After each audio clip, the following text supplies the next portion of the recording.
Hello guys, magandang araw. Sa araw na to, or sa video na to, papakita ko sa inyo kung paano namin gagawin yung kabilang kulungan dahil 6 months na sila. Next month, 7 months na. So, kailangan ng ihiwalay dahil syempre sa 8 months is first or heat na nila. So, kailangan i-condition na sila. Tsaka medyo malakas kumain yung isa dito, natatalo niya yung isa.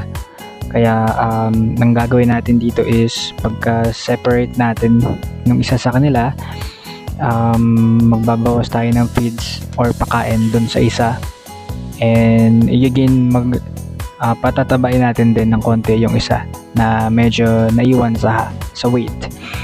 So, ililipat na natin. Papakita din namin sa inyo kung ano yung magiging itsura ng kabilang kulungan na paglilipatan. So, isang kulungan lang to, no? Pinalagyan ko lang to ng division para ma-utilize lahat ng pwesto. So, pagkalipat nito, palalagyan ko ng kanal or drainage. Tapos, tatakpan natin ng plastic matting para laging tuyo.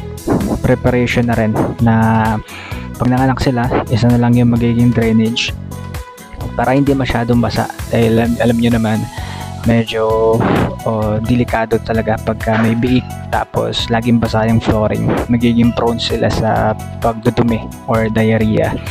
So tara, so dito medyo magiging mabilis yung pangyayari. Hindi ko na nakuhanan nung binakbak yung flooring, so hinahanda na namin dito yung paglalagay ng semento, no? Medyo naging busy sa pag-alalay kanina pero ito na yung resulta. So ginamitan namin to or ginamitan to ng kumpare ko o ng kaibigan ko ng chipping gun para mawakbak ng mabilis kasi medyo makapal yung flooring nito, halos kalahating dangkal din. So ang gagawin dito, lalagyan ng kanto magkabila bawat dulo din para pagpapatungan ng plastic matting. Hanggang dun yun sa dulo sa pinakakanal. And naka-prepare na din yung plastic matting natin dito. Ito na yung kinalabasan. Bali hindi pa siya tapos. Naka-break time lang kasi yung kumpare ko nag-lunch muna.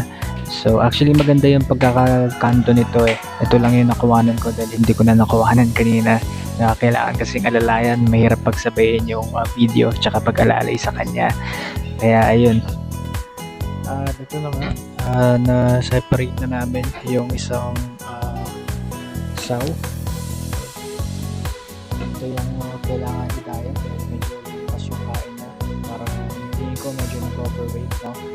Tapos itong isa yung naiwan, pasensya na, medyo madumi yung kulungan, kakakain lang kasi nila. So ayan, ito din yung drinker. So, bumili ako ng timba na white. And ito yung nipple drinker nila. Pinag-iwalay na namin. So, both side meron itong drinker para tuloy-tuloy yung inuminan nila. And ayun na yung kanal na nagawa namin. Maging maayos naman yung flow niya. And next month, July 14 or 12 yata, 7 months na sila. So kailangan ang condition preparation na to para maging maganda yung condition nila sa paghahanda natin sa pagbe-breed nila, no? So ito yung medyo habol ko ng timbang dahil mukhang ito yung naiwan, although hindi naman siya ganun kapayat, maganda pa rin naman yung katawan niya. Medyo naunahan lang siya palagi sa pagkain. And ito, naging maayos naman yung resulta ng pagkalipat natin. Maganda yung pinaka-drainage, yung drinker. So abangan natin ngayon yung pag-heat nila sa August. And mag-upload ako ulit ng update sa kanila sa mga gagawin ko pa. And maraming salamat sa panonood. Sana ay matulungan nyo ako na mag-subscribe kahit madalang mag-video. Maraming salamat. So, hanggang sa muli, nag-update lang tayo sa bagong pangyayari dito sa ating mga alaga. So excited na rin ako sa pag-hit nila. No? Salamat.